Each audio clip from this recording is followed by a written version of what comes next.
문화재구역 입장료를 왜곡하고 불교계를 매도한 정청래 의원 발언의 파장이 갈수록 커지고 있습니다. 조계종 교구본사 주지협의회가 정 의원의 제명과 민주당의 공식 사과를 요구하는 결의문을 채택하고 강경 대응을 천명했습니다. 조계종 사회복지재단 시설협의회가 종단 핵심 사업인 100만 원력 결집불사에 동참하며 원만 회양을 기원했습니다. 부처 이모 신날에 대체 공휴일을 적용해야 한다는 내용의 법안이 발의됐습니다. 부처 이모 신날 대체 공휴일 지정은 불교 발전에도 기여할 걸로 기대됩니다. 창원 불모산 성주사가 5열의 괴불탱화 점안법회와 불모산 영산제를 봉행하며 국난극복을 발언했습니다. 신라 도성국사 창건도량이 산지한 전남 광양 대군산 불교 문화를 총체적으로 조명하는 학술 세미나가 열려 관심을 모았습니다. 여러분 안녕하십니까? 10월 20일 수요일 BBS 뉴스입니다. 문화재구역 입장료를 왜곡하고 불교계를 매도한 정청래 더불어민주당 의원 발언에 조계종단 차원의 반발 움직임이 일고 있습니다. 조계종 전국 교구본사 주지 스님들이 정 의원의 제명과 민주당의 공식 사과를 요구하는 결의문을 채택했고 이를 받아들이지 않을 경우 강경 대응하겠다고 천명했습니다. 김호준 기자가 보도합니다. 지난 5일 문화재청 국정감사에서 나온 문제의 발언입니다. 제가 봤을 때는요, 이건 말이 안 됩니다. 아니 3.5km 밖에서 매표소에서 표 끊고 통행세 내고 들어가요. 그 절에 안 들어가더라도 내야 돼요. 봉이 김선달도 아니고요. 문화재구역 입장료를 통행세로 비유하고 이를 징수하는 사찰을 사기꾼의 대명사인 봉이 김선달로 매도했습니다. 망언에 가까운 정청래 더불어민주당 의원의 발언은 불교계 공분을 샀습니다. 조계종은 즉각 1인 시위와 입장문 발표 등 대응에 나섰습니다. 여기에 25개 교구 본사 주지 협의회도 회의를 소집해 더불어민주당의 정청래 의원을 제명하고 공식 사과할 것을 요구하는 결의문을 채택했습니다. 민주당이 적절한 조치를 취하지 않을 경우에는 산문 폐쇄라는 극약 처방도 불사하겠다는 입장입니다. 민주당 소속인 그 정청래 의원을 민주당에서 제명을 강력히 촉구하는 걸로 의견을 모았습니다. 앞으로 더 이상 이런 사태가 나오지 않게끔 이번 차원에서는 좀 더 강력한 촉구, 또 항의, 또한 행동까지도 불사해야 된다는 것, 이것이 조계종단의 입장이라고 이렇게 말씀을 할 수 있습니다. 말실수를 떠나 문화재 관리기관을 담당하고 있는 국회 상임위원회 위원으로서 전문성이 부족하다는 지적도 나왔습니다. 의도적이든 의도가 아니었던 간에 이것은 분명한 망언이고 실언이고 또한 문광위원회소에 가지고 있는 소양 부족이다, 자질 부족이다, 이렇게 저희는 볼 수밖에 없습니다. 실제로 문화재구역 입장료는 1962년 제정된 문화재보호법에 따라 징수돼 왔으며 정부가 사찰이 소유한 토지를 국립공원에 강제로 편입하면서 비롯됐습니다. 이러한 해묵은 논쟁을 해결하기 위해 문재인 대통령은 대선 공약으로 내걸기도 했습니다. 저는 이제는 그런 사찰 그런 입장료 이런 것은 조금 폐지하는 대신에 국가나 지자체가 사찰의 전통문화 보존을 위해서 보다 많은 지원을 해주고. 문재인 정부 임기는 6개월 정도 남았지만 아직도 정책 대안은 마련되지 않은 상황입니다. 불교계를 파렴치범으로 매도할 게 아니라 신뢰가 생명인 정치인들이 제대로 약속을 지키지 않아 국민들의 불신과 실망만 키우고 있지 않는지 돌아봐야 할 때입니다. BBS 뉴스 김호준입니다. 조계종 사회복지재단과 산하복지관들로 구성된 시설협의회가 종단 100만 원력 결집불사에 동참하며 원만 회양을 기원했습니다. 조계종 사회복지재단 대표이사 보인스님과 시설협의회장 법일스님 등은 어제 총무원장 원행스님에게 기금 3천만 원을 전달했습니다. 원행스님은 시주를 받아야 할 복지관이 적극 동참해줘 고맙다며 동국대 일산병원 옆에 승려 요양원 부지를 확보하는 등 결집불사가 차질 없이 진행되고 있다고 밝혔습니다. 전달식에는 종로 노인종합복지관장 정관스님과 경산시 백천사회복지관장 성민스님, 신사종합사회복지관장 지환스님, 조석영 강북장애복지관장, 김동선 안성시 노인복지관장 등이 함께했습니다. 조선왕조실록과 문서 등을 보관했던 강화 전등사가 우리 사회 어려운 이들을 도우며 역사문화 보존의 뜻을 밝혔습니다. 전등사 주지 여암스님은 어제 한국불교역사문화기념관에서 조계종 총무원장 원행스님에게 자비나눔 기금 1,000만 원을 전달했습니다. 원행스님은 전등사의 기금 전달에 고마움을 표하며 사고 수호 사찰로서 전등사의 역할과 가치가 더욱 널리 알려지길 바란다고 강조했습니다. 부처님 오신 날도 대체 공휴일을 적용해야 한다는 내용을 담은 법안이 발의됐습니다. 지난 6월 대체 공휴일 지정 관련 법률이 제정됐지만 부처님 오신 날과 제헌절 등이 빠져 반쪽짜리란 지적이 많은데요. 부처님 오신 날 대체 공휴일 지정은 불자들의 신행 활동을 보장하고 불교 중흥에도 기여할 걸로 기대됩니다. 황민호 기자입니다. 지난 6월 설날과 추석, 어린이날에만 제한적으로 적용된 대체 휴일제를 모든 공휴일로 확대 적용하는 공휴일에 관한 법률이 국회를 통과했습니다. 바뀐 규정에 따라 이번 달에 있는 개천절과 한글날 다음이 오는 월요일이 대체 공휴일이 돼 코로나로 지쳐있는 국민들에게 큰 위안이 됐습니다. 하지만 제정된 법률에서 부처님 오신 날과 크리스마스, 제헌절은 대체 공휴일 적용이 제외됐습니다. 지난 8일 국회 행정안전위원회가 인사혁신처를 상대로 한 국정감사에서 소영교 위원장은 대체 공휴일로 지정되지 않는 신정과 부처님 오신 날, 제헌절, 크리스마스에도 대체 공휴일을 적용해야 한다며 강력하게 요구했습니다. 부처님 오신 날은 법회도 참석해야 되고 거국적인 부처님 오신 날 행사가 이루어져야 합니다. 그러려면 대체 공휴일이 필요합니다. 일본도 미국도 영국도 모두 대체 공휴일이 있습니다. 내년 부처님 오신 날은 5월 8일 일요일입니다. 불교의 최대 축제인 이날 불자들은 각자의 제적 사찰을 찾아 아기 부처님의 탄생을 축하하는 봉축 법요식을 봉행하게 됩니다. 일요일 부처님 오신 날 법회에 참석한 불자들은 다음날 바로 일상으로 돌아가는 길이 아쉽고 피곤하기만 합니다. 종교가 존재하는 이유는 인간의 행복을 위해서 존재하는 것 같습니다. 종교의 신행 활동이 대체 공휴일로 보장이 된다면 더 많은 사람들이 더 뜻깊은 날을 기리면서 아픔을 치유하고 조금 더 나은 사회로 나갈 수 있는 그런 기회가 되지 않을까. 대체 공휴일 확대가 내수 활력에 도움이 될 것이라는 국민 여론도 호의적입니다. 특히 불자들은 신행 활동에도 더욱 적극적으로 참여할 수 있어 대체 공휴일 확대에 불교계도 찬성하는 분위기입니다. 무엇보다 중요하게 생각하는 것이 워라밸 아니겠습니까? 일과 휴식의 양립. 그래야 저출산 고령화 문제도 해결할 수가 있고 국민의 건강권도 지켜질 수 있고 하는 거라고 생각을 합니다. 우리 부처님 오신 날이 대체 휴일로 지정이 된다라고 한다면 불자들의 입장에서는 신행생활을 더 돈독하게 할 수 있고 위드 코로나 시대를 준비하고 있는 이때 대체 공휴일이 늘어나게 되면 경제 활성화의 효과를 볼 수 있다는 조사도 눈여겨볼 만합니다. 국민 공휴일에 관한 법률안을 대표 발의한 소영교 위원장은 자영업의 매출이 늘어나고 근로자들은 재충전의 시간을 가져 경쟁력과 생산성을 향상할 수 있을 것으로 기대했습니다. 대체 공휴일이 있으면 경제가 어려워진다. 천만의 말씀입니다. 대체 공휴일이 하루 생길 때 생산 유발 효과가 4조 2천억 늘어나고 고용은 3만 6천 명이 늘어난다고 합니다.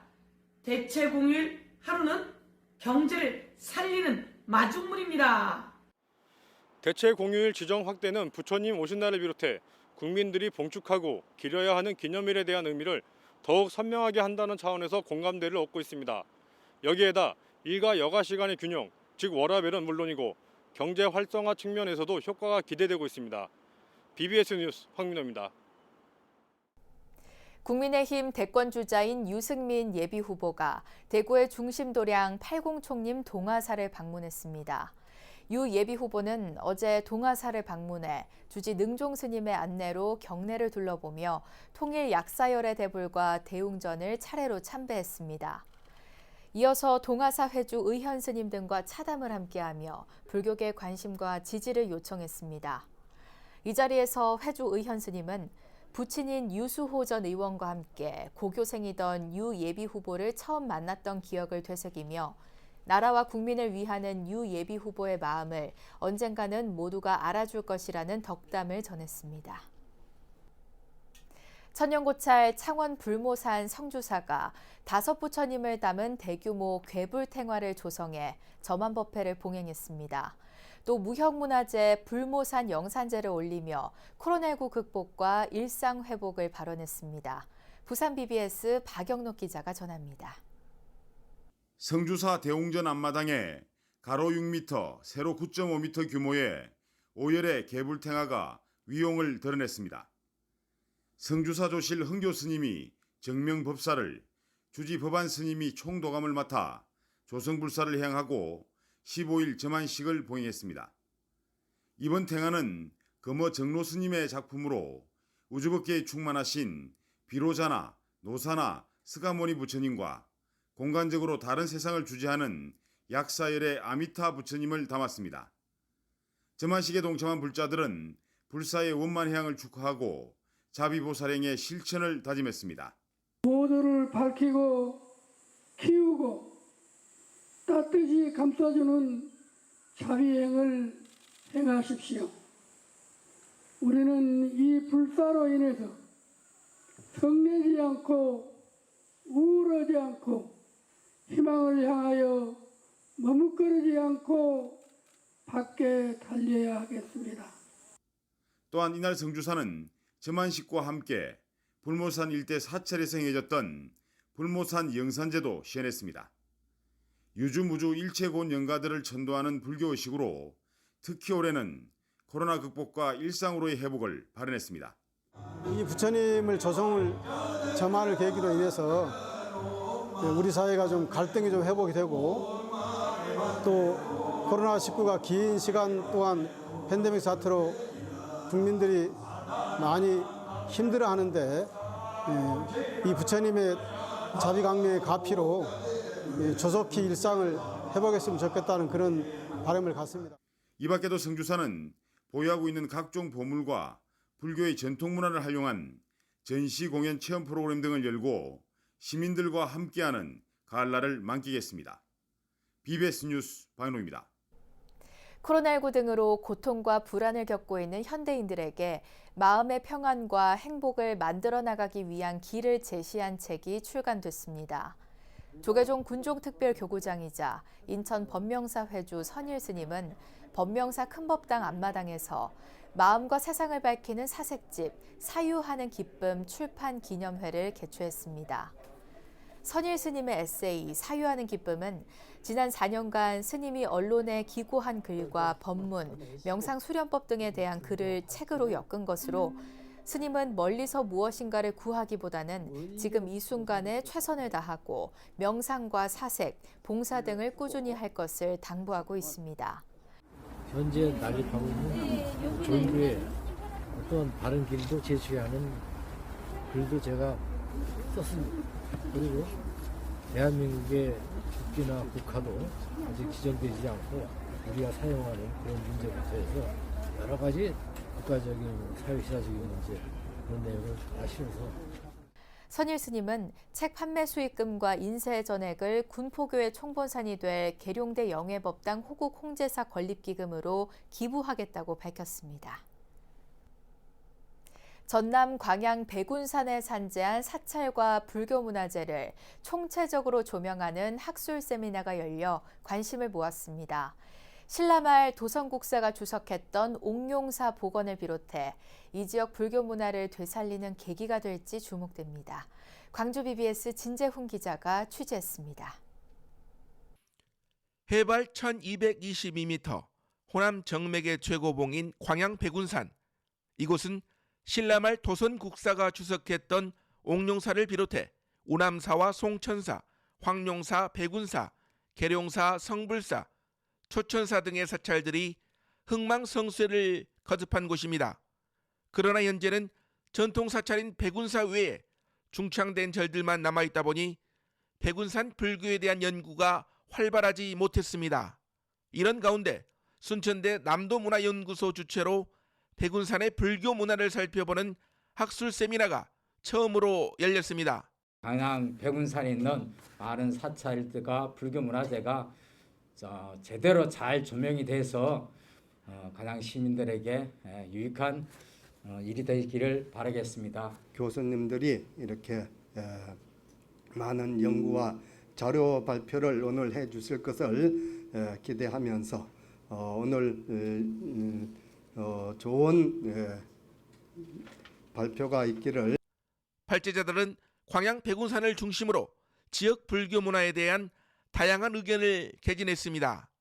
지리산 일대에는 8세기 이르러서야 사찰이 창건되었던 것으로 추정되는 만큼 그보다 빠른 시기로 비정하기는 어렵다고 생각됩니다. 광양 불교에서 가장 오래된 기록은 도선국사와 관련한 것입니다. 또한 조선시대 광양 일원의 사찰에서 간행된 불서를 통해 지역 불교의 동향을 살폈습니다. 백운산 일원의 사찰에서 이제 그 불서 간행을 쭉 보면은 지금 백운함에서부터요. 그렇게 해서 병풍함, 그다음에 성불사 장판. 이어 광양 백운사 목조 아미타 불상과 백운산 지역에 현존하는 조선 후기 불상에 대해서도 고찰됐습니다.